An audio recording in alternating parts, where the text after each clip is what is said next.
Yes, so there we are, Lorie Ladd.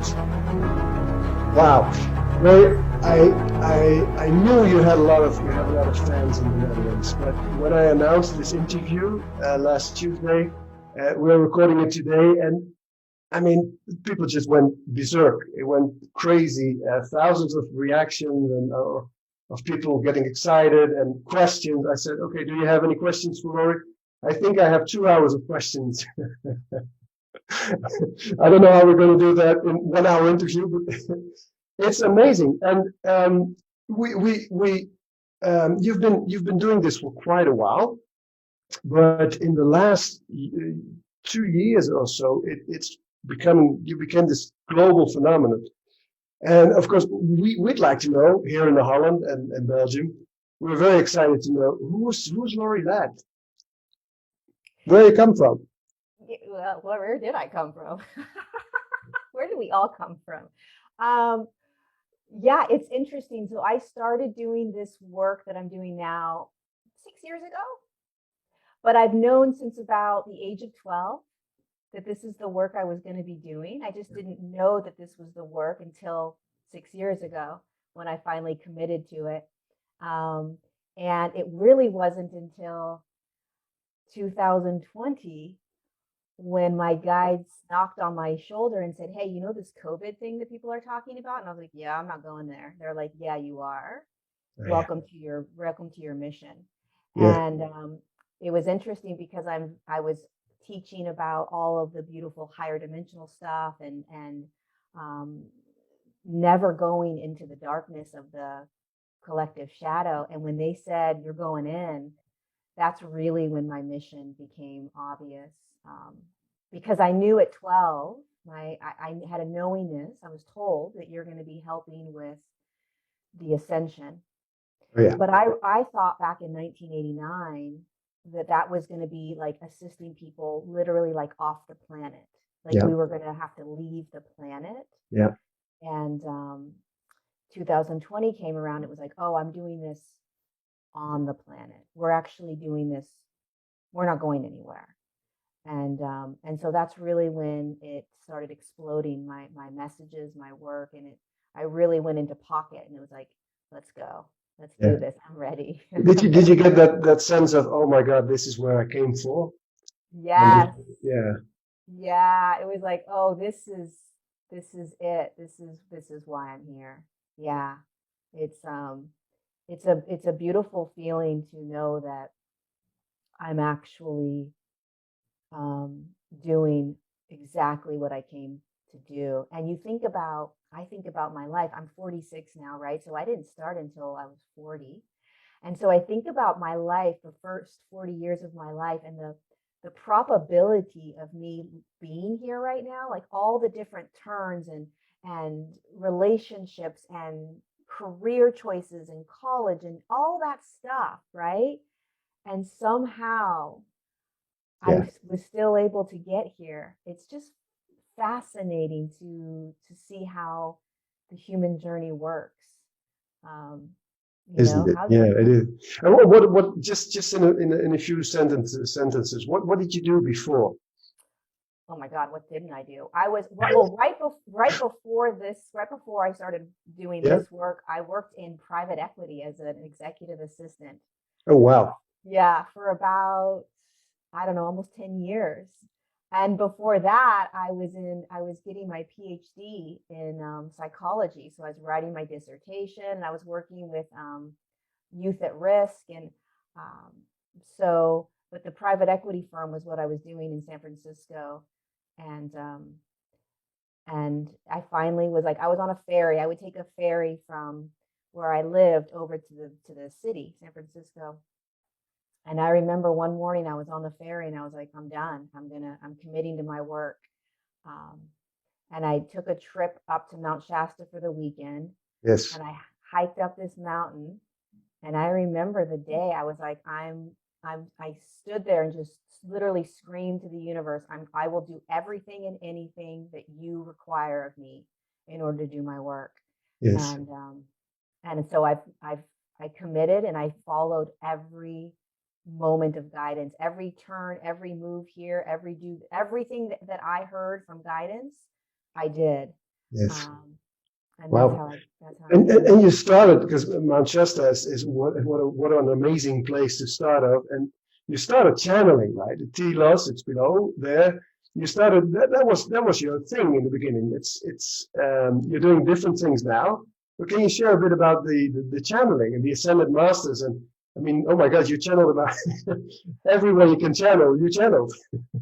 Yeah, it was really fascinating. I had no idea that I could channel. I had no idea that I could channel.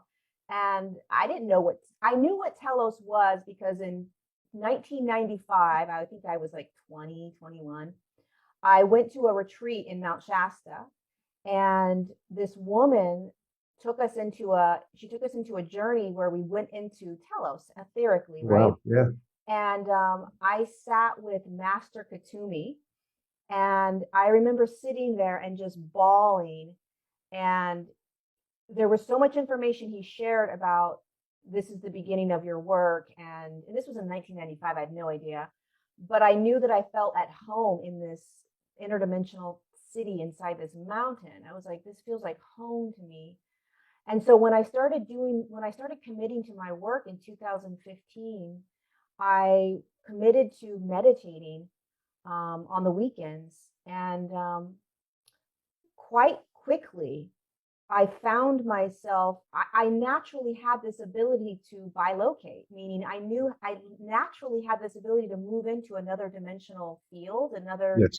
dimensional place. And then all of a sudden this being came and was talking to me, and I could actually see him through my third eye. And then all of a sudden I was having a conversation, and I was like, what is this? And it just naturally started unfolding. And then I started practicing with people. I was like, let me see if I can bring somebody into this state and into this world with me. And like, boom, I started being able to I was like, were you there? Could you experience that? And they're like, yeah, I experienced everything. I felt it. I was like, Wow. what is this? And then it was during those journeys, bringing people into Telos, that all the higher dimensional beings showed up. I was like, who? And it took about 5 or 6 months. And all of a sudden it was like, wait a second, there's beings behind you. Hold on. Who are they? And it would be like the Palladians, right? And then Yes. there'd be another session. I'd bring somebody in, and I'm like, wait a second, there's different beings coming in right now. And I could feel the difference based on their frequency, kind of like different personalities, sort of. Yes. And that's how I realized I have access to all these different beings. Yes. And Same there was like, dimensions. there was hundreds of different ones that came in. So I did that for the first 3 years. And then in 2020 was really when it became more, it was time to get human. It was time to get grounded. It was time Yes. to be on the ground level with humanity. And so I've been weaving more of the grounded human, how do we do this on, boots on the ground, and less of the high dimensional channeling. But I'm weaving it right now and trying to figure out that balance, because for me, what's most important is boots on the ground. How do we get through this? Yes. But currently when I do channel, although I can bring in any higher dimensional consciousness, it's the Galactic Federation that comes in now with me when I channel. And they're really the ones that provide the higher perspective messages. But you know what? They're all the same message. It's kind of boring. I'm like, you're going to give them it's the same sort of message of how to navigate what we're going through, and letting go of the expectation and the attachment, and opening heart and compassion and empathy. it's quite simple, the messages that they provide, but we need the redundancy because of how dense it is in this world right now. We forget, so we go to the grocery store and we forget just like that, right? Like, Yeah. so it's interesting the knowledge and information they have, and yet what they actually share with us. Well, with me, I should say. Yeah. And what happened to the dark forces, the reptilians and other? You don't mention them that much anymore, do you? No, I don't, because I don't really see the point. I think it can get complicated. I think people can get caught in that rabbit hole, and it's not necessary. It's not necessary at this point in my teaching to dive deep. If we can't even navigate our own shadow and just the shadow that you're seeing out there in the world, why am I going to complicate it by talking about the reptilian consciousnesses and the reptilian energies? To me, it's a complex conversation, and I think that what we really need is just the basics of, like, how can I get through this? Yes. But it is always fun to well, maybe not fun is the word, but it's always interesting to dive deeper into how we got here and what consciousnesses are we actually dealing with, and where did they come from, but yeah, I haven't gone into that in quite a year ago, I think, was my last video on the reptilian consciousnesses. Yeah. People ask, it's amongst among the many questions that we had. And what is your from your perspective, what is going on right now? Yeah, Just a small question. Yeah, that's like, how long do we have? What is going on Yeah, right now? no, just shoot. Yeah. In a nutshell, right? In a nutshell, I always see things like in like a vision. I always have like a vision of how to describe it. And I see it as, you've got the planet, whatever shape you want to see the planet in. And then you have this collective shadow that's sort of over the planet. You also have a huge amount of light that's literally encasing it, almost like an incubator, right? So you've got this beautiful incubator of high frequency light that's holding the whole thing together. So we're actually in a much higher frequency than we're actually experiencing, because we're inside the shadow, right? So you've got the cocooning, and then you got this collective shadow, and then you got the humans, and all we can see, it's kind of like when you're in fog and you're like, listen, there's no sun. I don't know what you're talking about. All I see is fog. It's like, oh no, there's tons of sun. So the fog, or the collective shadow, is what we are breaking out of, or crumbling, dismantling, integrating, whatever words you want to use. And so it's, of course, affecting the entire globe. And what it is the awareness of what we have always been in, what has sort of created this matrix that we're living in. And so you're looking up, or you're looking around, and you're starting to see, oh my God, look at all of that, the greed. Holy cow, look at the mind control. Holy cow, look at the programming. We're starting to recognize, poking holes almost, right, in this collective shadow that we didn't realize we were in, most of us. And if we did realize we were in it, there's a lot of the collective shadow we may not have seen, and now we're starting to see. And so as we start doing that, we're starting to break out of the matrix. We're starting to break out of the programming. We're starting to break out of all of these ways in which we've been living. We are raising our consciousness. We're raising our states of awareness, our states of being. And when we do that, we're shining, literally, energetically shining brighter, which allows us to poke more light through that collective shadow, right? And eventually this collective shadow, at some point, will sort of integrate into the light. So then there is a kind of new world that we're now standing in. The sun's shining, the clouds, the fog is gone, right? Yes. But it's a matter of how are we, this is why we're here, to stand in this. Okay. And so then it becomes, well, how are we going? You can't escape it. Where are you going to go? where are you going to go on the planet, right? I mean, you could go to beautiful places like where you have, but you're still in the collective shadow, right? You're still navigating it just a little bit different than me, who's in Northern California, where it's crazy, right? So, but we all are navigating it. And beyond the collective shadow, the most beautiful gift is that the only way to get through it is to go into your own internal shadow. Like you can't get through this No. without going into your own internal shadow and your own and shining the light inward as well. That's the caveat that most of us are like, wait a second. Are you saying that I have to do all this internal work now that I thought I had already done? Like if you're in the spiritual community, right? You're like, dude, I've got this. I'm so good, right? I've been doing this work forever. And then all of a sudden it starts to get real. And you're like, oh, I had no idea that this is where we go. This is how deep we have to go. There's these new levels of awareness and understanding of just exactly how deep we're going within ourselves. Yeah. In order to navigate this. Because you, in my opinion, the only way to navigate this collective shadow is to really clean yourself out, right? Or integrate all the aspects, or embrace all the shadow, or whatever language you want to use. Otherwise, you will be battling it, which only perpetuates it. You know. So, and Shadow, you in one of your videos, I saw you talking about giving your shadow a big bear hug. That's what you called it. It's beautiful. Accept it.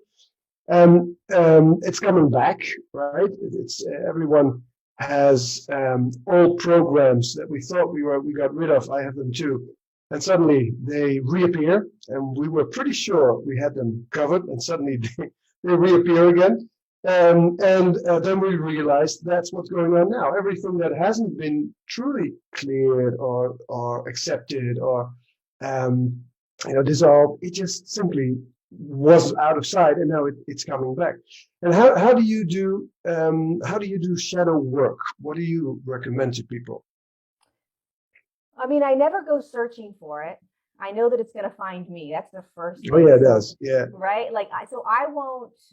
So I always move through my days in a state of somewhat of a flow state where I trust and allow that whatever is going to appear is what I need to look at or focus on or feel. So I don't try to find things. I don't journal to try to figure out what else is in there. I don't need to do that. Okay, it's going to show me. And so what happens is, like, if something like an aspect of me pops in randomly, like it did the other night, right? And which is where that post came from. An aspect of me from 6 years old popped in late at night one night, and I could feel it coming in because it was around this eating disorder that I had for a really long time, and these eating disorder thoughts of like, you're fat, you're this, like these, and it was heavy. Okay. And I'm like, oh, where did you come from? And then it started consuming me, right? And so and this was a big one. Normally when aspects come in, I'll sit with it, I'll feel it, I'll give it all the attention it needs. What do you want me to do? You want me to journal with you? Do you want me to, chill out and watch a Netflix series so that you can move through me? Like, what do I need to go walk? Like, so I pay attention to it. And I allow it to move through me. But this one was a doozy, and I had so much anger and rage inside of me, like more than I normally have. I don't have a lot of anger and rage. I wanted to scream to get it out of my body. I wanted to take my computer and literally throw it against the wall. I had that much rage in me. So I knew, for me personally, that journaling helps me process the aspects of me that are trying to come into the forefront. So when aspects of us come in, they want to take charge. They're like, oh, no, I'm supposed to be in charge. And the higher aspect of you is like, no, you're not supposed to be in charge. So there's this battle that happens. For me, it's the journaling that allows me to get clear on who am I. Wait a second. I know I'm not this version. I know it's an older version of me. The higher aspect comes in and helps me figure it out. And so I journal with it. And it was during that journaling that I realized this aha moment of like, oh, wait a second, you're never going to go anywhere, are you? And she's like, I'm not going anywhere. And there was this aha moment of like, oh, I have to accept that you're just here. It's the me trying to get rid of her that perpetuates that battle of trying to get rid of her. When all she wanted was for me to say, dude, you can come along, hang out, sit in the back seat of the car, in the classroom, wherever you want, but I'm going to be in charge here. You're not taking over anymore, right? You're not going to jump into the front seat. And so with this awareness of like, oh, wait a second, none of our aspects go anywhere. Okay, now this is an example of a 6-year-old is a trauma and an eating disorder caused by that trauma. But what happens if your partner cheats on you? So let's say so if your partner cheats on you, right, then there's a deeper level of, well, first of all, it depends on the relationship. Every individual is different. Every relationship is different. So, and giving advice on a broad question is challenging because each person has different traumas. No, I'm just looking for something that inflicts so much pain in the moment, you know, and it's happening right now. Right. I feel many people have that question. What if something really, really painful happens right now? How do I handle that? So if I was in the situation where my partner cheated on me and I just found out that my partner cheated on me, the first thing you want to do is you don't want to deny or ignore any aspect of what you're feeling. A lot of times what we'll do is we will try to justify, ignore, keep going, or try to be friendly, try to be nice, what's the polite thing that I'm supposed to do? Or what's the right thing that I'm supposed to do? What am I supposed to do? Right? And the fastest and easiest way to get through pain, the fastest and easiest way to get through anything that comes into your life, any boulder that jumps on in, is that you devour the experience in its entirety. You feel the entire experience in its entirety. You rage, you scream, I'm not supposed to scream, I'm not supposed to yell. Those are the reasons we have shadow. That's the reason we have trauma in our body. That's the reason we have illness and stress and anxiety. Is because we are told, nope, I can't yell, especially if your partner tells you that you're crazy if you're yelling, right?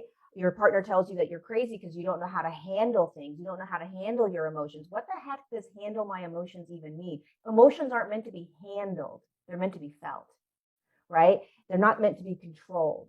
So any boulder that comes in, anything where you are in a lot of pain, you are in suffering, you are feeling the deepness of the emotion, you want to allow yourself, you have to give yourself the permission to feel it all, right? The second thing you want to do, or the third thing you want to do is, and this is a hard one for us, but we want to bring the awareness back to me.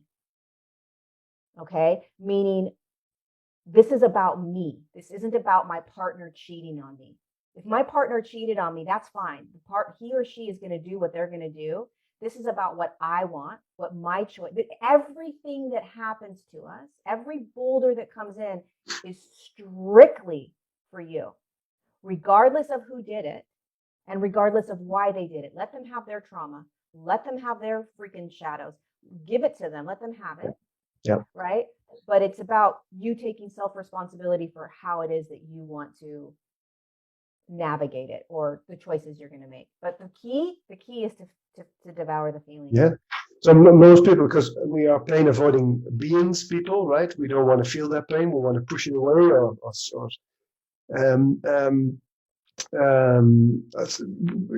how do you call it? Wow, I missed it. I just lost an English word. Yeah, deny it, or with an addiction, suppress it. You know, don't feel it.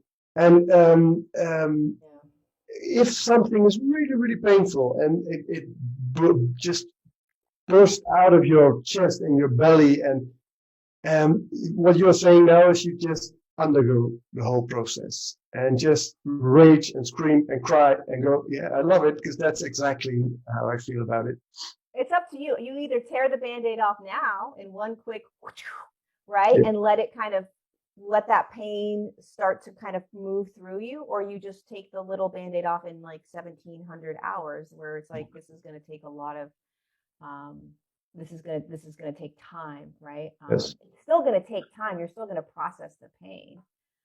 It's just a matter of, you got to think of an emotion as like a waterfall going through your body, right?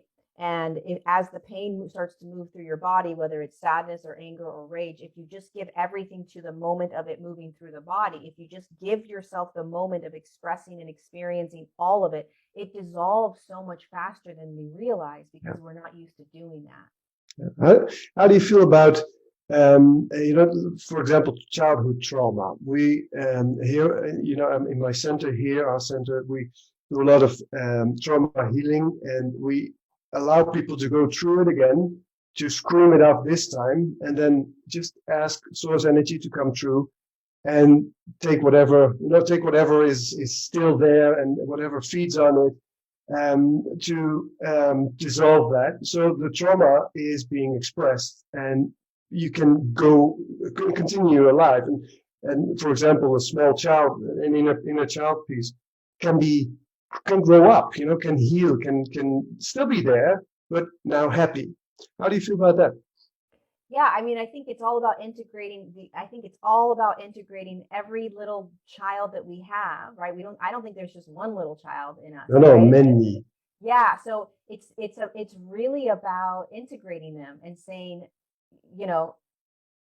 I understand. We have to understand it. We have to understand the behaviors that we have now because of it. We have to understand the thoughts, the beliefs. We Yes. have to understand the relationship that we have with all of these little children, these aspects of us. But for me, the way I have really worked with this is that it's about allowing them to be a part of me. It's without them being me. Does that make sense? Yeah. Yeah, very much so. It's an integration. It's coming back into wholeness. So I think it's important, because I think if we have this assumption that it's completely gone, never. It can't be, because no. It's you. I had that. I lived in that illusion when I started healing, and I thought, wow, we can do one session and it's gone. And now I'm getting older, and I realized, no, just this tiny aspect of it was gone, and the rest just still needs attention. It's multidimensional. It's just so many layers to every trauma, and but we can do, pieces of it, and there's a lot of healing, and I think there's a lot of healing needed right now, because all this trauma, personal trauma, collective trauma, holds us in the shadow, in the fog, as you called it. Yeah, it does, and it's what happens right now when we're going through everything we're going through is it's going to activate. It's going to ping it's going to ping all your little shadow pieces, right? Oh yeah. So not only are you like looking at the collective shadow saying, holy cow, but now there's so much, it's like nonstop pinging inside of you, like, holy cow, wait, there's this, there's that, there's this thought, because we're becoming aware, right? We're waking up to it, and we're realizing not only are we whole already, but we also are not whole yet, because we have been believing that we are all these different aspects of us that have controlled who we thought we were. So it's like, oh, wait, hold on. This is a mind screw right now. Wait a second. Who am I? What aspect do I want to be? Why am I all these other aspects? And why is this happening? We start looking at the whole game that we're in. It becomes a whole different game when we start realizing the game that we're in. Yes. That's why it's so courageous to be here right now in the human body, because what we're doing is no small feat. I mean, we literally are consciousness in human form that forgot that we are consciousness, programmed, desensitized, mind controlled, all these things, right? And now we're literally like pulling ourselves out of it all, only to come back to who we've always been and remembering it all. It's crazy. In the midst of like an insane collective shadow unraveling. Yeah, and yet we are with 7.8 billion people. I mean, we all wanted to sit first row, right? Apparently. Yeah. So, a few steps back to, because what many people have asked me, the questions I got was, okay, now I see all that. I see what's going on. I see the intergalactic happenings. I see Galactic Federation. I see reptilians. I see the matrix that are being constructed. I see what it does to us. I see all these mind control programs, and I see. But how do I see it and not become a conspiracy theorist? That's the question a lot of people have, because that's where you're heading when you go down that lane. It's once you start seeing things, you also start to seeing them in things that actually happen in the 3D world, and people tend to call that conspiracy theories. I mean, everything that we're doing right now is about awareness. Okay, so when you start awakening, what happens is your eyes start to turn on. You're like, oh wait, I'm seeing now for the first time. You start to really see. And especially if you're just sort of quote unquote waking up out of the illusion of this game in this matrix you thought was real.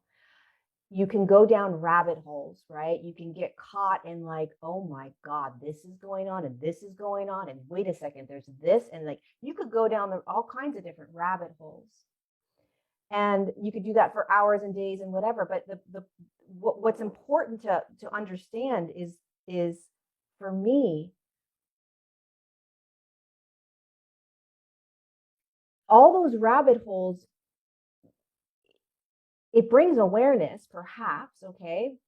But what's most important for us is what's happening right now, right? What is in my now moment? How am I living right now, and how am I getting through right now? How am I navigating my life right now? These are all beautiful things to be aware of. Great. Maybe they resonate, maybe they don't resonate. It's like reading books, right? It's like, okay, here's another autobiography I'm reading. Here's another nonfiction I'm reading. So be it. How am I living? How much anxiety and stress and worry do I have in my life right now? Right? How am I treating myself, my family, my friends? That's really what this journey is all about right now. And so all those conspiracy theories, all those rabbit holes, for me, it's kind of like entertainment. Like, do I want to go down that rabbit hole? Sure, I'll go watch all those documentaries for a moment. But Yeah. it's just knowledge that may create more chaos for you. It's knowledge that may make you lose your mind. It's knowledge that you may really love and enjoy. But at the end of the day, this is about an internal process and journey to assist the external process and journey. So if you're not paying attention to right here, right now, why aren't you? Right? So being aware of, I'm going to go down a conspiracy rabbit hole. Okay. But am I aware that I'm doing that? Exactly. Am I aware? And how do I feel when I'm doing that? Right? Because many times I'll go down the rabbit hole and it's like, oh my God, the world is going to hell in a handbasket. I'm out. Right? And so I'll go down a rabbit hole and it's like, oh my, you're just mind blown by what you're watching. So I tend to not do that because it pulls me out of presence. It pulls me out of my body a lot of times. And it pulls me into other energies that it doesn't matter at the end of the day. Literally, it doesn't matter. It's like, it's just knowledge that may or may not be true. And for me, it's how I'm living that's the most important right now. Okay. And at the same time, you say, I'm aware of all these mind control programs, and that's also what you talk about in your videos. Because can you elaborate a bit on that? What are mind control programmings for you? I mean, I think from the moment we're born, and depending upon what country you're in, there's these indoctrination systems that we get into, right? So there are mind control systems that are in place that in the school systems, right? So there's ways that the school system works where you are indoctrinated into an authoritative sort of belief system where you follow rules, you don't step out of line, you don't try to go against the teacher. You'll be in trouble. You'll go to the principal. These very simple things like that, right? And then you think about there are these systems within our governmental structures, right, where we are programmed to and mind controlled into believing, and again, not questioning what these systems tell us, what these governmental systems tell us, right? Then you've got the media, whatever media system that you watch, right? There's mind control programming within those medias where everything is external. So everything pulls you outside of your body. The whole part of mind control is to literally pull you out of resonance and sovereignty. So it's trying to pull you out of your own knowingness, right? And this is exactly an example, because this already would be a conspiracy theory to many people. I mean, this is how you look at it, this is how I see it. And this is how we see through the media, see through politics, governments, countries, nations, conditioning, mind control. But how do many people see through those mechanisms, and they see the reflection of those mechanisms in daily life, in what happens, what governments do, in the pandemic that we are in, for whatever, however we see it. And how do you stay out of that? Because we're already, the moment we're talking about reptilians, and I've written a novel about it. I was very interested, but it's like the number one conspiracy theory for many, many people. Do you understand where I'm going? So how do we deal with that? Many people are so confused because at one side they see what's going on. They see this galactic struggle that's going on. They see the systems we are in. They see the conditioning that is going on. They see the role of the media and politics, and they want to see all of that while staying in the now, in a present way. And they want to see it from love and not from fear, and so on. And they want to be in compassion, and look at it from compassion. But they get pulled in every time, or when they start to talk about it from a place of compassion, other people will judge them and pull them out of their center in that way. What tips would you give people who are in that situation?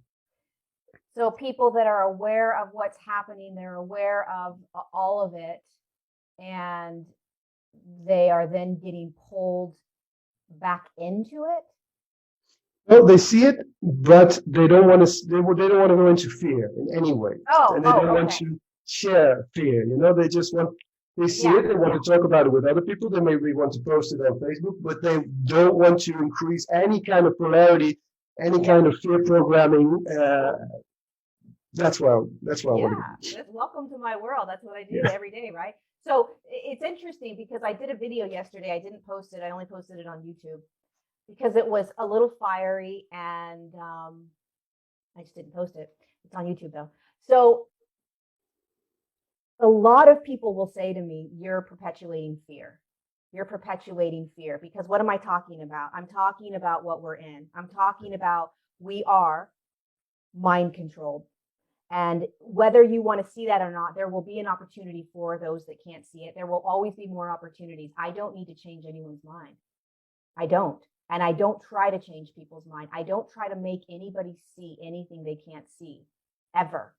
And I hold that. So any video I do, any talk I do, any conversation I have, my beingness begins with, I am not here to change them.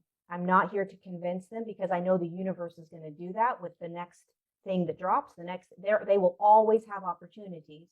So first and foremost, when you come from that place, right, then there's an openness around your energy. That's the first thing. The second thing is, when you start practicing sovereignty, meaning when you start to realize that you are literally in control of your entire life, you are in control of your choices, you're in control of your states of consciousness and awareness, you're in control of who comes into your life or not, regardless of the excuses you're going to make with me right now and say, well, no, I'm not, because of You always are. And if you're not, like you have children, okay, you are aware of your state of consciousness with them. You're aware, you are in charge of your beingness, your state of being. So when you have start feeling that, okay, there is no fear. You don't feel fear. And it's really hard to explain this to people because when they start to think of the future of what's coming, they get that stress and that anxiety and the worry, right? I can't take that from them. I can't stop them from having that based on how I share, right? All I can do is say, listen, I don't have fear when I think of the future and what may come. I don't, because I'm sovereign and I'm like, bring it on. Because I know that if a person comes and knocks on my door and they're like, hey, give me your arm, we're going to do this, or hey, we're going to now take you out of your house. Will my body have a sense of a momentary anxiety? Perhaps, like, wait, hold on a second. But I always know that I'm in control of my state of consciousness. I always know I'm taken care of. I know I'm good. Yes. Right. And so I don't have the stress, anxiety, worry, and fear, no matter what I talk about. Yes. And so when you can hold yourself in that state, you can talk about anything because you're being that state. Meaning you're being the state of sovereignty and of expansion and of love and compassion. And yet you're still capable of standing in the shadow and talking about what's happening. However, if you're not sovereign, okay, and you're reactive, you are coming from a place of fear and you're sharing, then it's going to feel fear-based. That's why there's all these people that are sharing information all over the world, and some of it will feel safe and like, oh, I can actually listen to what this person's saying. I don't feel fear. But then somebody could say a somewhat similar message, and you're all of a sudden wrapped in fear because their energy around that message is fear-based, which is where your discernment comes in.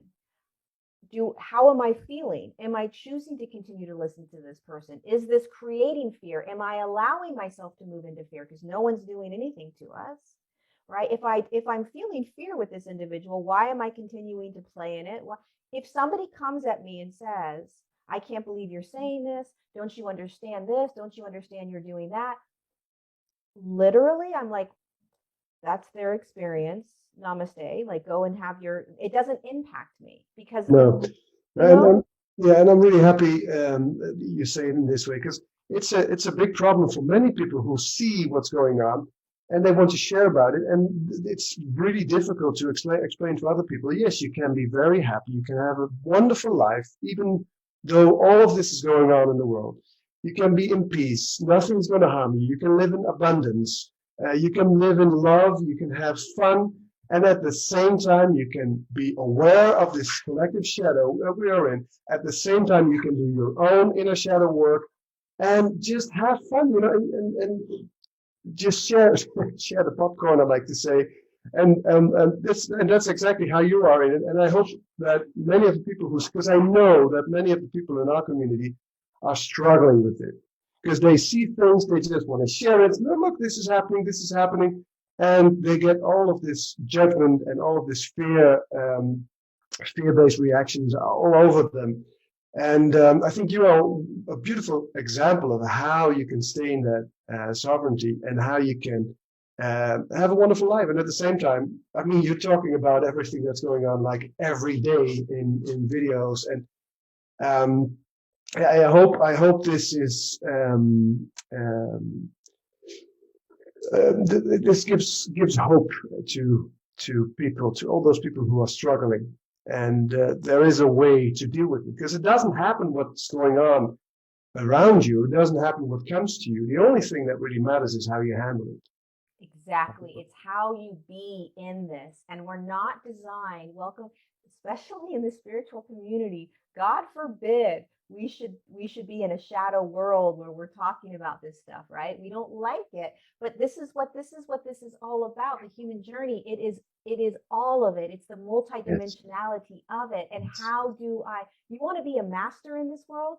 You want to be an enlightened soul? Stand in the middle of the fire Yes. and hold sovereignty and hold compassion and hold love. That's what we're learning. Like, you think about masters like Jesus or other masters, right? They walked into the fire. They didn't run. They were like, bring it, let's go, right?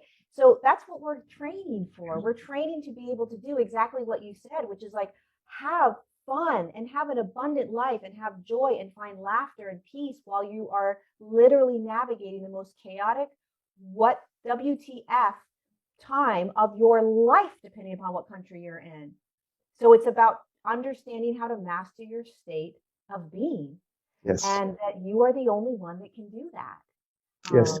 It's And really, not, really important. yeah, and the other side is people in the spiritual community who say, I know it is just love and light, and I'm only going to focus on the good stuff because everything I pay attention to grows.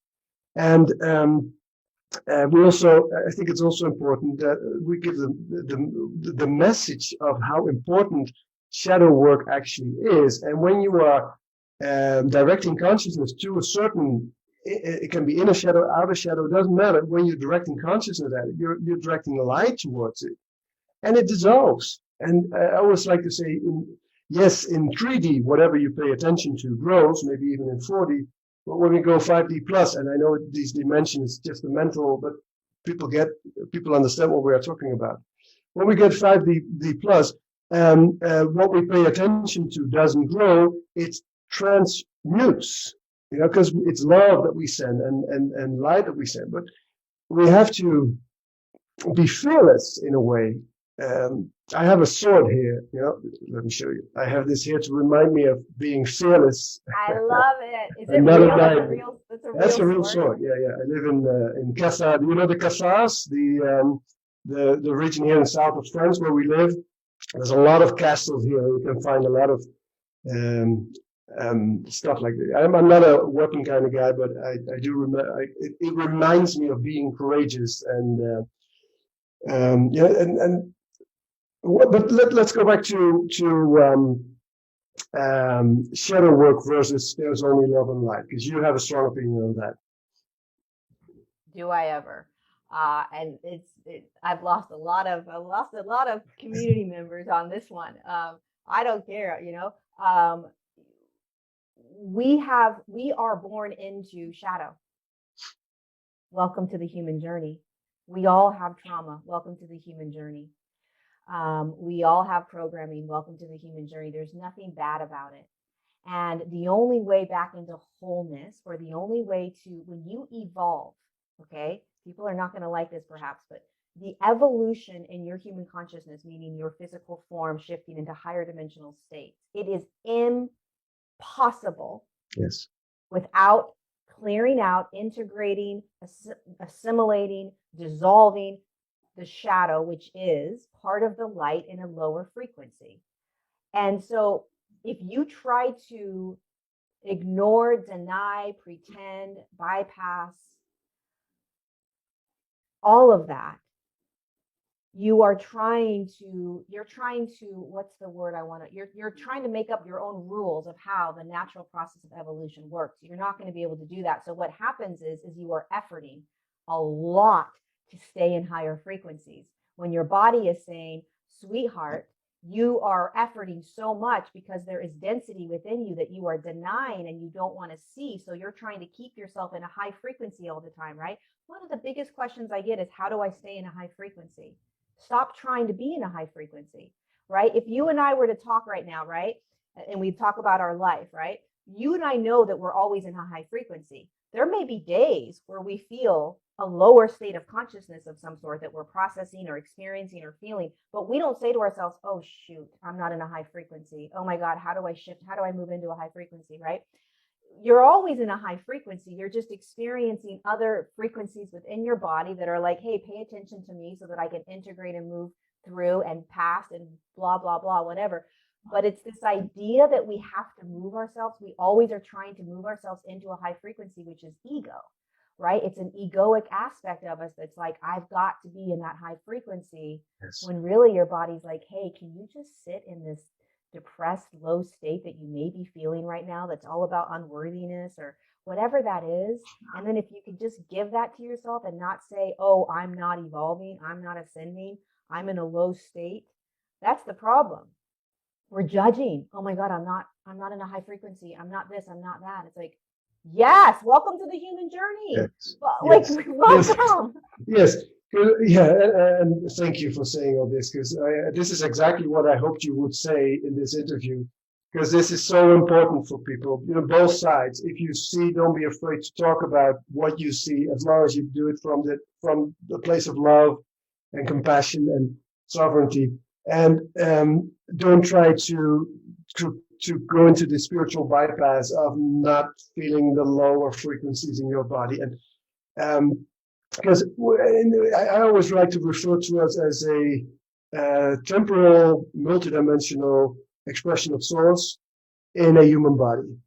And it's not the other way around. It's not like we want to be a temporal, multidimensional expression of source. No, we already are.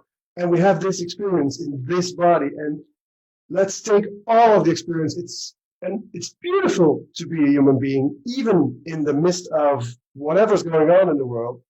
And when that's your position, actually, nothing can happen to you. You're safe. You're safe. I mean, everything I teach, I practice, or I've gone through, or I live. Everything. Yeah. I don't teach anything that I am not actually going through, gone through, or experienced. And so I have full confidence in what I'm saying because I'm experiencing it. Like my friend last night said, how are you feeling? Like if you were to describe how you're feeling right now, right? And I was like, honestly, the two words that came up were peace and numbness, right? So I have this deep sense of peace. Like I am good. Like take more away from me, I'm okay. Like I'm good. But then there's this numbness of like, it's like a kind of like a flatlining of like just sort of waiting for what's next. It's a strange kind of feeling, right? But there's no fear. There's no, oh my God, what shadow's going to come up? What am I going to have to deal with? Am I in a high frequency? Am I not in a high frequency? And it's because every moment that something pops up within me that needs to be looked at, I give it my full attention and I don't judge it. That's the biggest key, I think, for us is, so meaning, if you're angry because your kids now have to have some sort of experience at school and you're angry, be angry, right? If you are going through some sort of breakup, right? And you're feeling like you're supposed to be doing it a different way, give yourself all of it. Let go of the judgments that you're throwing around yourself, because where did those judgments come from? Whose voice is that really, right? Whose voice is that? And if you can have that kind of compassion for yourself, like, I'm good. I'm doing a good job crying on the floor for 7 hours. Good job, Lorie. Like I laid in bed for 12 hours because my body was exhausted and I couldn't freaking function. Good job, Lorie. Yep. Right? Like I devour those moments because I deeply, deeply believe and have experienced that those moments are the transformational moments, right? And they allow us to start to understand, a deeper sense of my state of being or my state of consciousness. They do. If you go through them, they give you those deep soulful insights, and the next level. They're accessing next level for any of us, and but there is. It's and you said it before. Even if you decide to go and sit down and binge watch on Netflix, it is okay. It doesn't matter, as long as you are aware of yourself of being watching on Netflix, it is okay. And I think this is a very, very important message, definitely in the times that we are in, that you can have this great life while things go on around you. And from there, I want to step into the future, because and what do you see happening in the near future? I know you're very much about the present moment, this present now, and operating from here. But from your perspective and the information that you get, what do you see happening in the near future?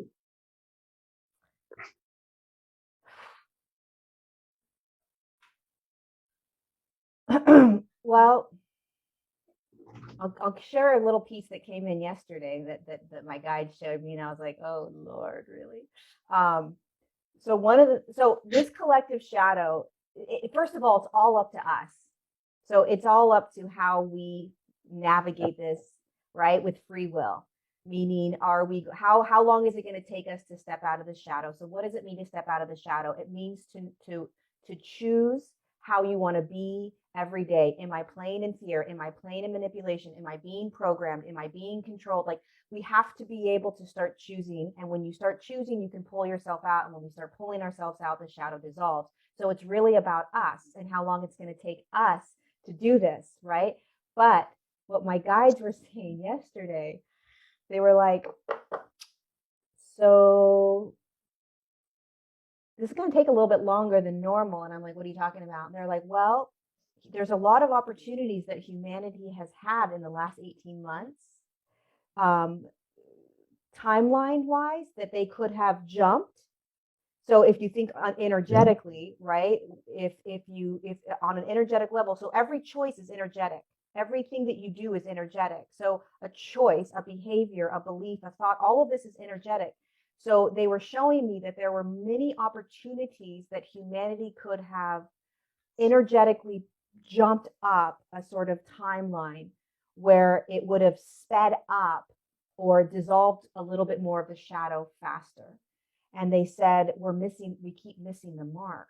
Yes. And they said it's going to be longer than you realize. And all this means, and this is, take it or leave it, this does not have to be anyone's truth by all means, right? It's just an information that came in. But what they did say was that this is why our now moment is so important. Every choice you make is so important because the collective shadow is so massive that, I mean, there's so much that we're not seeing yet that's still hidden in the collective shadow that we have to see. And if we can master each level of what they're giving us. So first was, you know what, then was the, you know what, and there's all these things that we're being given, right? If we can master it, meaning, I see you, I'm going to pull myself up, but we can still stand with the humans that aren't there from a higher state of consciousness, we'll be able to start to see more of what's going to come faster. It's really hard to explain. It's like when you level up on a game like Donkey Kong or Pac-Man or something, right? Each level gets a little bit harder, but you've learned how to master the first levels. So you're getting better and better at it.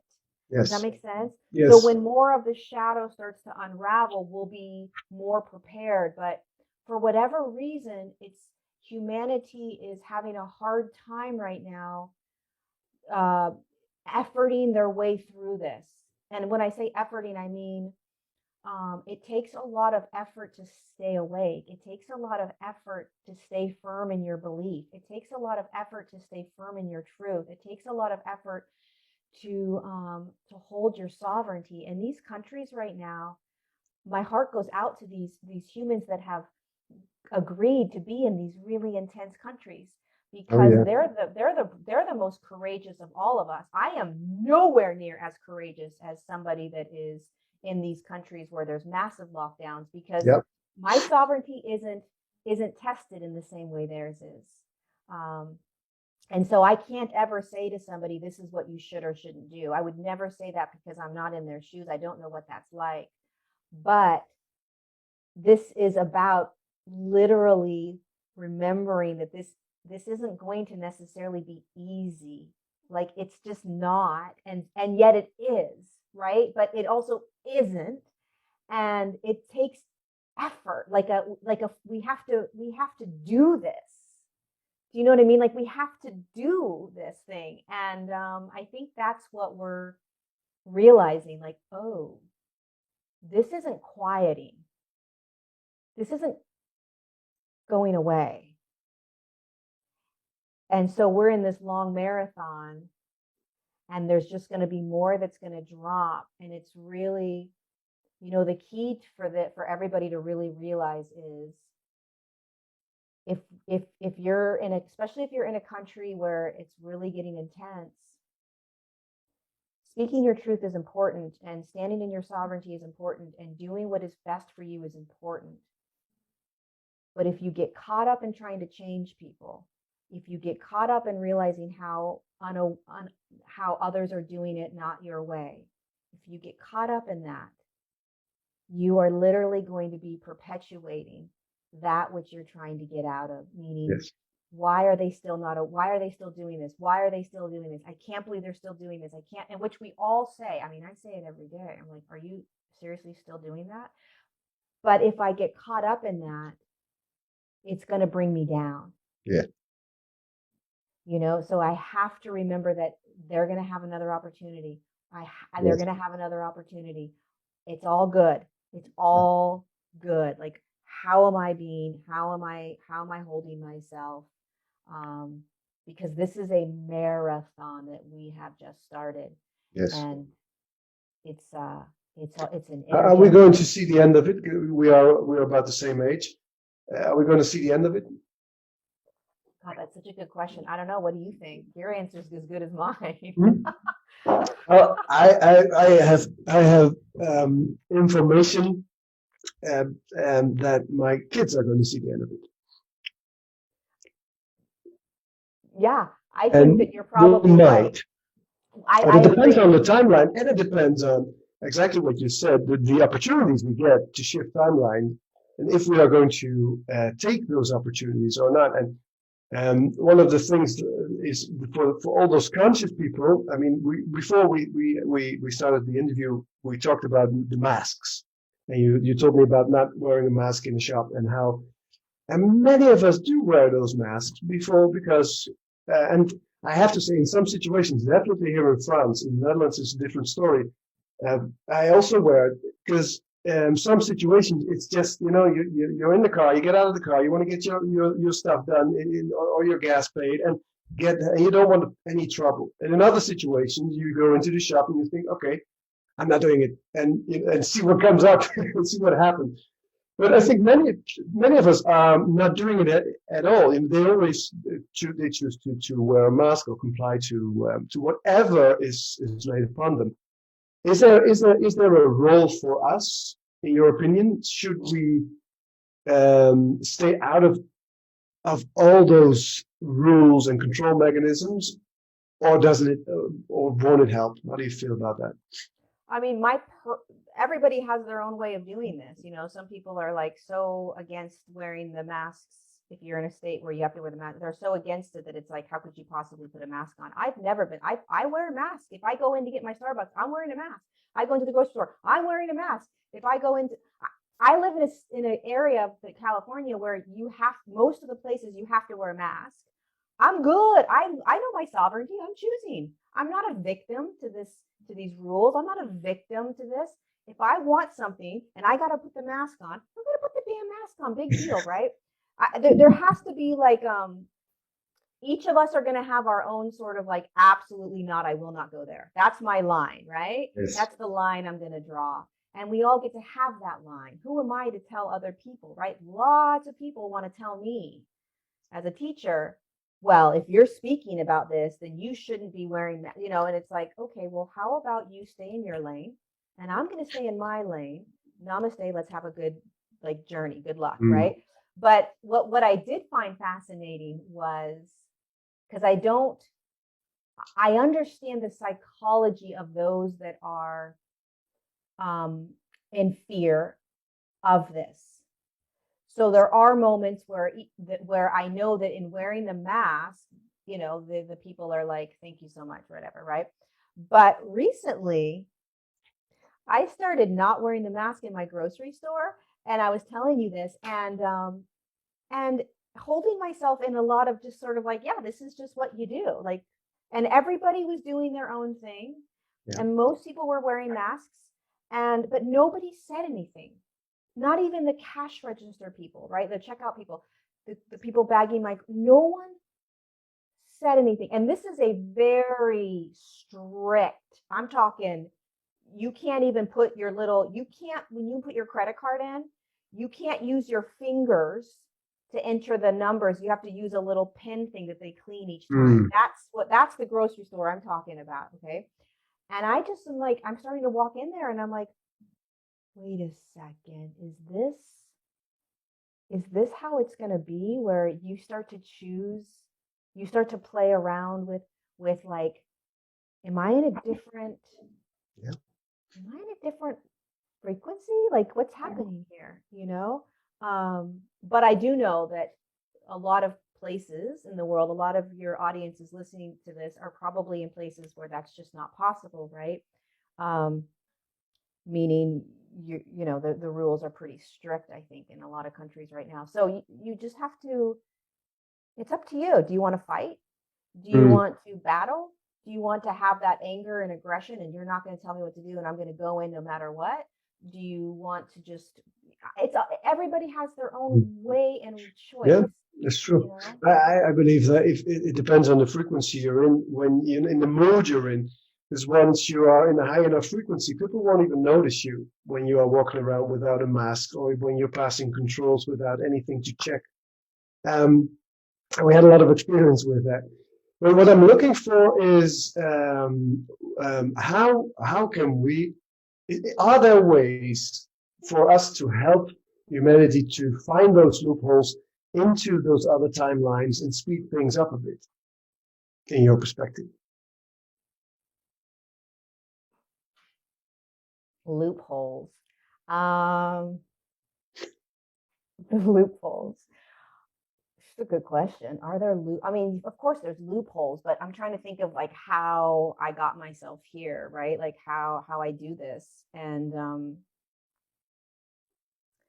I would say the most important thing, and this is kind of boring, but this really is the most important piece for me, is constant vigil, is that the word?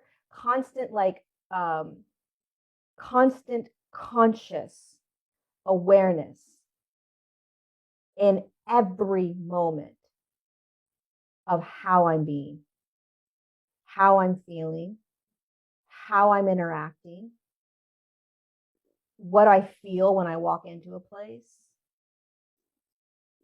There is a scientist within me that's observing myself in such a way where nothing is unconscious anymore. And when you get to that place where nothing is unconscious anymore, once in a while I find myself driving in the wrong direction. You know how, like, if you drive the same place over and over and over again, you'll find yourself randomly going there and you're like, wait, that's not, I don't even do that anymore. I'm that conscious. Once in a while I'll find myself doing that, but it's absolute consciousness so that everything becomes a choice. And when you're in that space,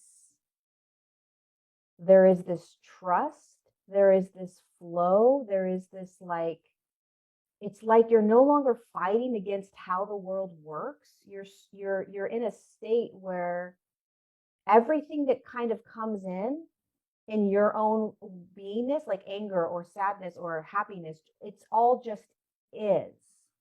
And when you start allowing that, you're no longer trying to do anything. That's what really the key. Don't try to evolve. Don't try to ascend. Don't try to fix. When you live from that place, magic happens, because you're like, oh my God, it's this easy. But I just have to be courageous to trust and know and allow that I'm evolving, I'm shifting, I'm in charge. I don't have to like it. I can have my temper tantrums. I can have my this sucks. I can have my this isn't fair, as long as I'm choosing. Wonderful. And that really is the way for me of how I have gotten to the place where I am now, where I'm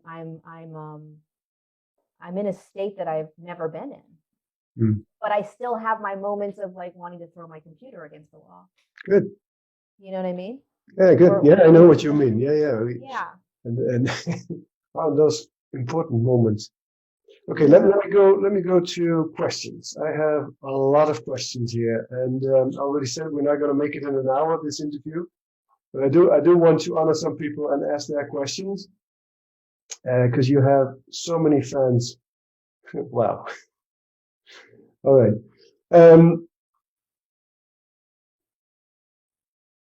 What do people want to know? Let me go to this.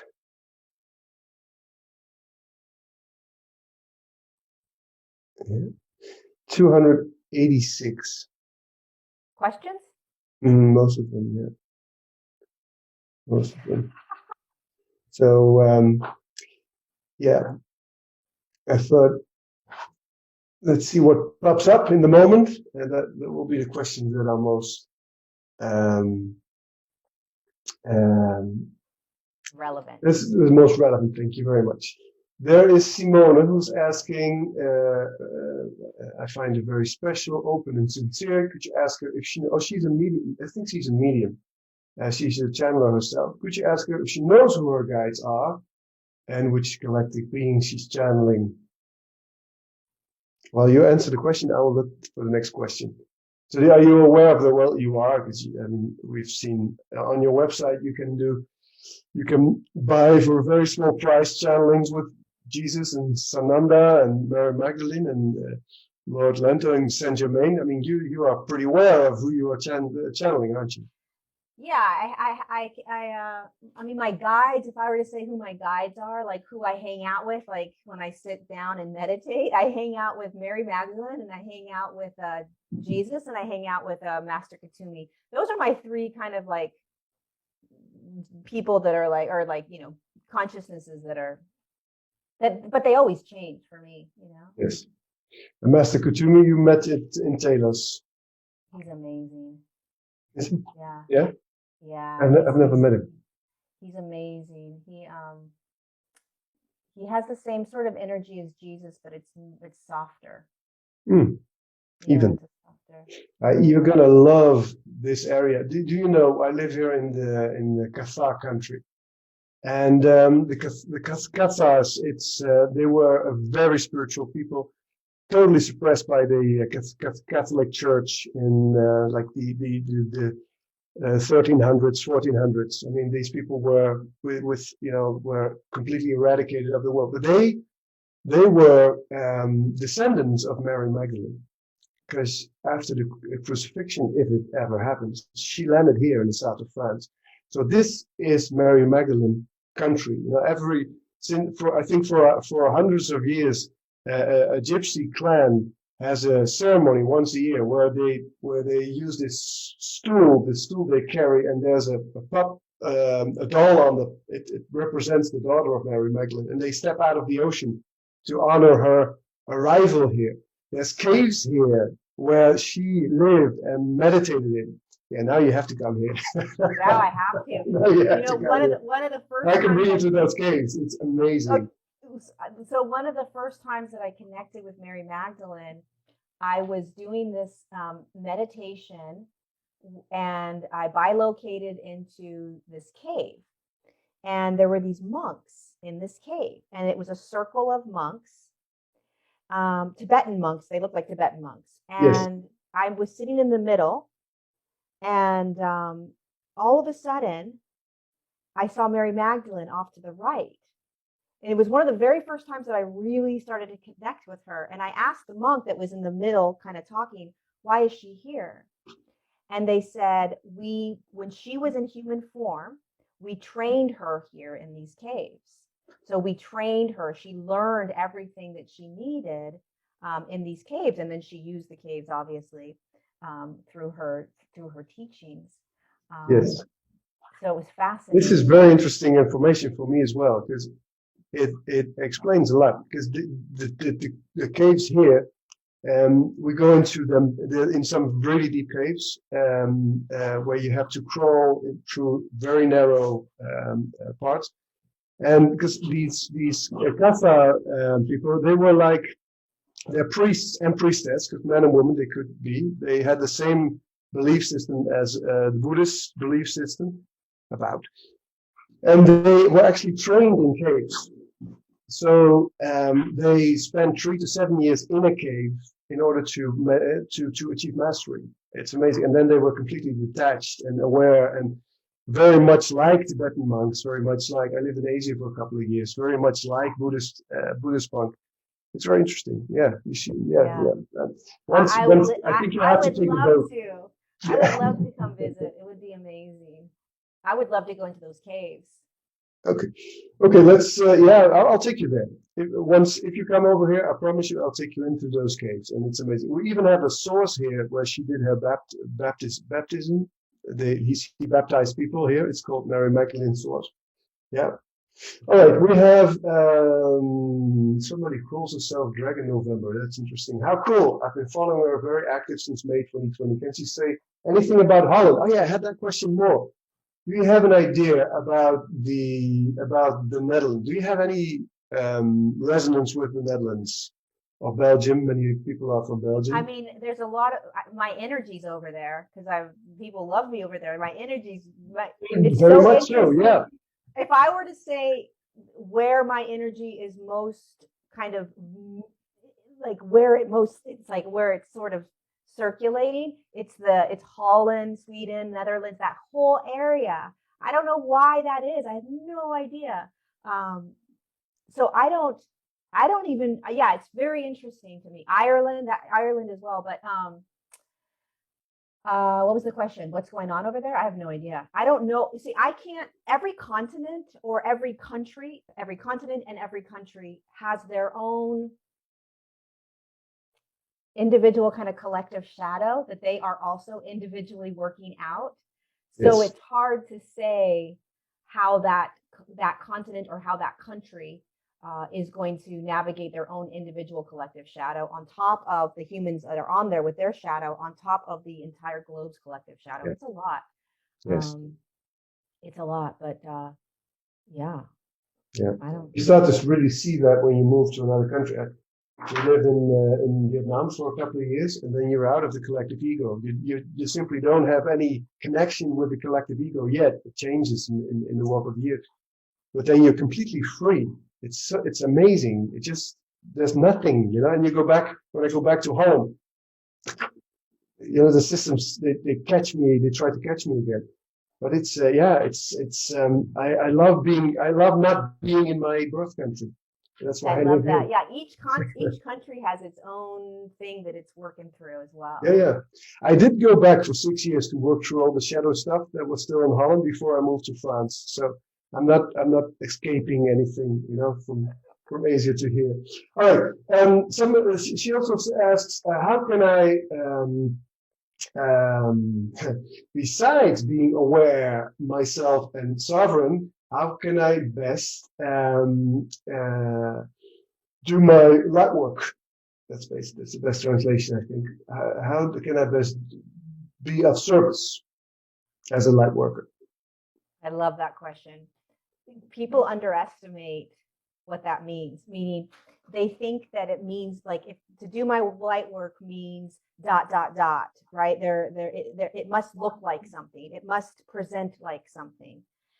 And especially right now where a lot of us are sort of on a pause, there's like this flatlining kind of feeling where it's like I have no motivation, I don't feel like doing anything, I don't know what I'm supposed to do, I don't know what my purpose is. There's this really strange sort of pause in the collective. When we experience something like that, your work is to be the example. Your work is to understand your state of consciousness and your state of being when you go into the grocery store, when you walk outside and talk to your neighbor, when you see people at a park. That's the work. When you're at the gas station, the work is in the everyday. The work is how you are with your partner. People don't like that answer. And I understand why you don't like that answer, because you want to have more of a purpose. But that is a massive purpose. Like how you are every day, that is way more impactful than trying to find out how you can find your purpose.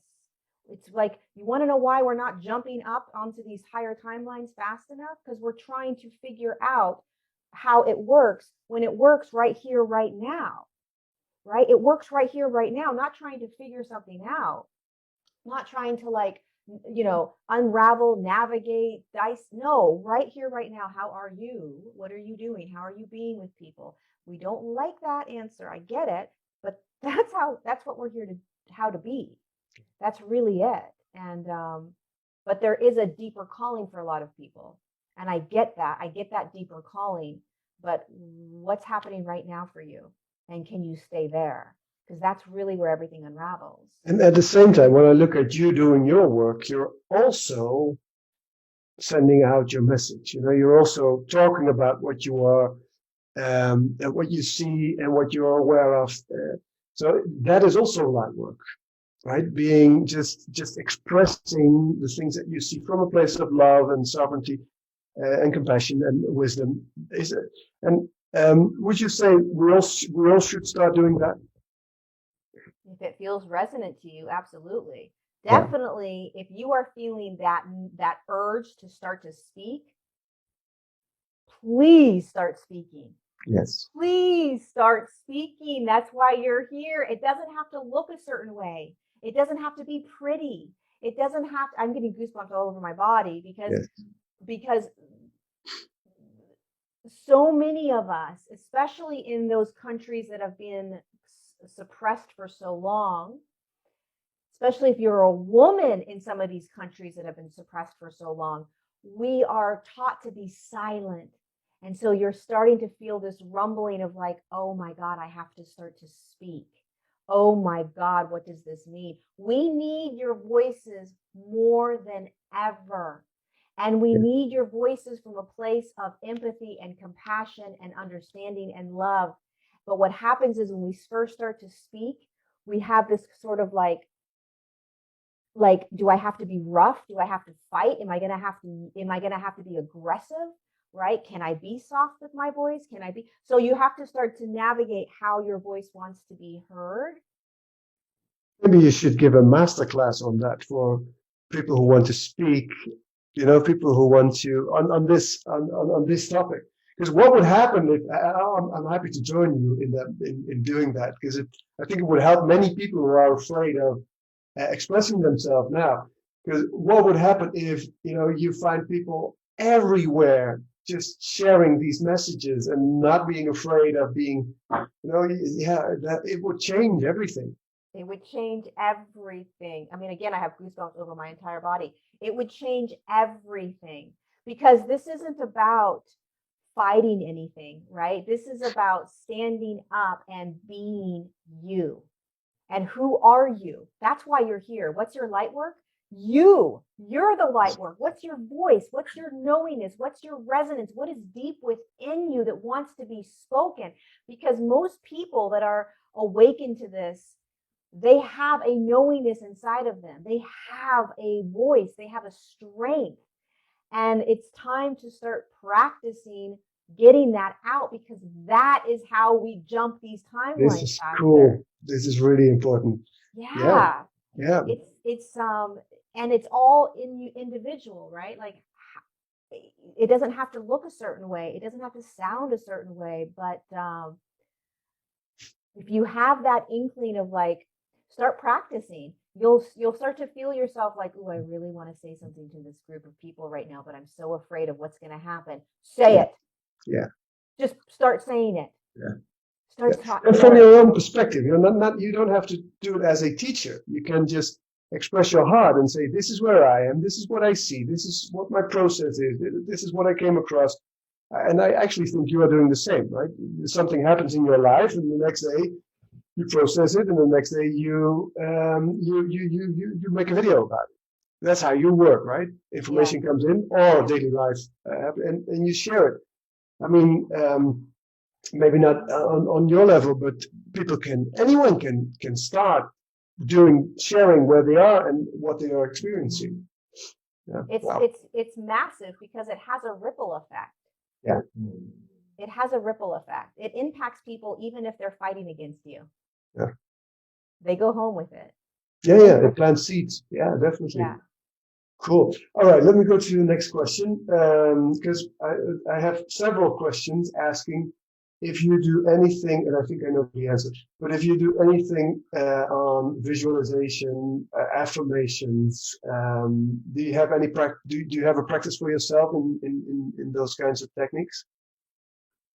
No, figured. Yeah.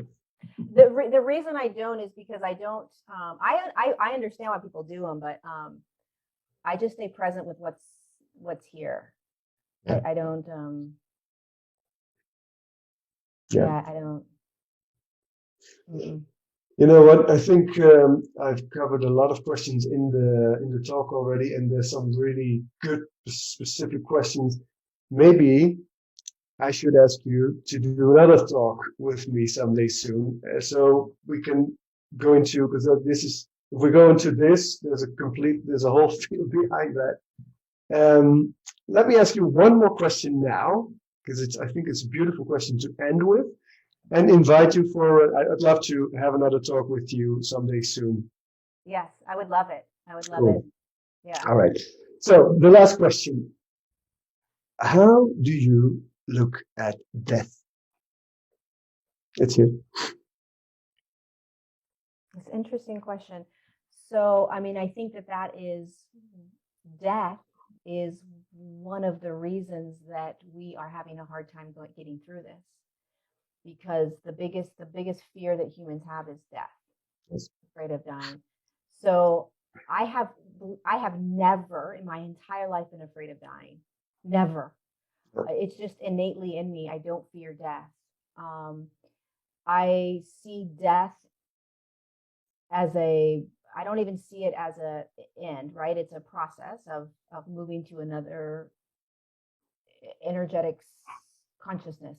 So I'm basically just moving out of physical form and into the higher dimensional realms. And I also know and believe that there's very little pain, because your consciousness departs the body before you actually go through the death process, regardless of what it is, even if the human looks like they're experiencing that pain. I believe that our consciousness is already gone. So I don't have any fear of death, and I see death as just another level of experience. You're just moving from one dimensional field into something else. I think it's the curiosity of what is it? Where do we go? What happens? That kind of thing that really creates that curiosity and that fear around death. But it really is death that they are using as their biggest weapon. Yeah, it's true. What if there would be no fear of death? There would be no fear of any virus or any measurement, or we would all be free without fear of death. We would be free. And the crazy thing about death is it probably, I mean, most of us, if we've had multiple incarnations, we've experienced it. So it's probably quite a beautiful experience, right? We probably go through death and we're like, holy shit, that was awesome. That was like an endorphin ride, right? And yet we've been afraid of it our whole life. I bet you the death process is one of the most beautiful processes that we could have. Oh yeah. Right? And yet it's the one that we're most afraid of. It's so crazy. Yeah, it is beautiful. I'm a reincarnation therapist. We do a lot of that work. We go through a lot of past lives with people, and also the realm between lives. It's so interesting. And death is beautiful. It's the best thing that can happen to you. And you know what I loved? I interviewed Diva Premal. You must be aware of Diva Premal, the singer, the mantra singer. You know her? The name sounds familiar. Yeah, the Gayatri mantra is one of her famous songs. If you don't know her, you should. I will send you a link. Okay. She said, the only thing they cannot take away from us is our right to die. Mm-hmm. And I loved it. I loved it. So really quickly, so when people, because I assume that it's like one of the most euphoric experiences ever. Is that how people experience it when they pass? Yeah. Only when people are really traumatized, they don't realize they're dead. They're dead. They can get stuck in between worlds. But most people, they just they pass over. They feel this ecstasy, this bliss experience, and then they get pulled towards another dimension. And then we can tell about that. So there's layers in those dimensions where you go through processes you go through before you reincarnate. And if you have had a beautiful life, it might take thousands of years before you come back. But if you had if you were traumatized, you'll come back very quickly. That's what we see. So traumatized lives, because you have something to solve, to deal with. Yeah. Yeah. But I've never heard anyone, and I've done like 4,500 sessions with people, not one of them said, "Oh my God, it's horrible out here." None of them went into hell. It didn't matter what they did in past life, not even when they were Nazis or when they were, terrible people. And none of them. They all go through this beautiful experience. Yeah. I would never kill myself, but I'm really looking forward to that experience. I hope I can spend 40, 50, what age am I? 60 more years here. Yes. Yes. But I'm looking forward to the next level. Yeah, we're free again. Well, that's the whole purpose of this human journey, is to realize that we're free right now. Yeah, exactly. We're already there right now. Yeah.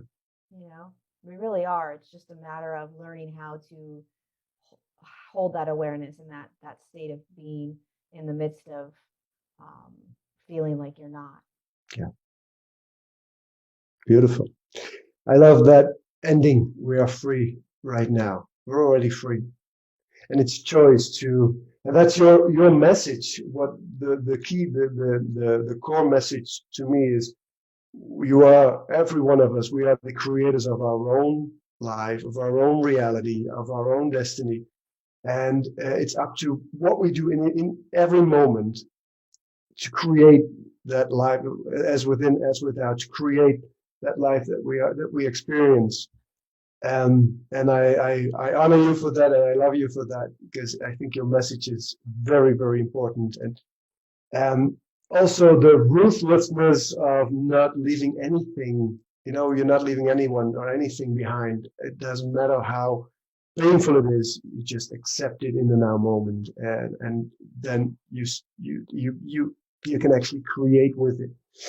So thank you very much for this wonderful talk. Also on behalf of all the people that are waiting for us to post this coming Friday. And and I'm really looking forward to the next talk. Yes, thank you for having me, for inviting me on, and let's do a part 2. Get more of those questions that everybody has, for sure. It's been a pleasure. Thank you very much, Lorie. And thank you very much for watching this wonderful. I had a great time, and I hope you had a great time as well. And there will be a part 2. So just follow the messaging, and it will come to you. And when we get to part 2, I will post again on Studio New Earth page, and you can ask as many questions as you want, and we'll dedicate the whole talk to answering your questions. What about that? Love it. All right. Thank you.